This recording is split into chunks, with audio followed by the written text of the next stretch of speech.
Le vice-premier ministre, aussi ministre des Finances et de la Coordination politique, a déclaré que la suppression de l'impôt sur les revenus de placement ne concernerait que certaines catégories sociales. En Corée du Sud, les investisseurs doivent reverser à l'État 20% de leurs revenus d'investissement lorsque le montant de ceux-ci dépasse un certain seuil.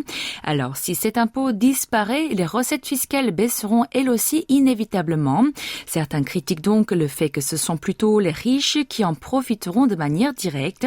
Lors de l'émission de KBS Sunday Diagnosis diffusée hier, Choi Sang-mok a réfuté ces affirmations. Il a expliqué que plus de 20 millions d'investisseurs pourraient bénéficier de cette baisse. À cela s'ajoutent d'autres mesures de réduction d'impôts qui pourraient peser sur les recettes fiscales. Par exemple, la baisse des taxes sur les transactions. Le chef de l'économie a expliqué cependant que ces dispositifs ne prendraient pas une très grande ampleur. De plus, leurs effets se feront sentir sur plusieurs années.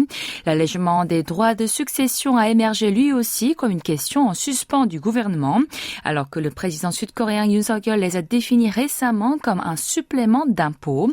Choi a indiqué que Séoul tiendrait néanmoins compte du consensus social sur le sujet avant de passer à l'acte. À la question de savoir si ces mesures ont été annoncées de manière improvisée, le haut officiel a souligné qu'elles étaient les résultats d'une délibération entre les ministres concernés.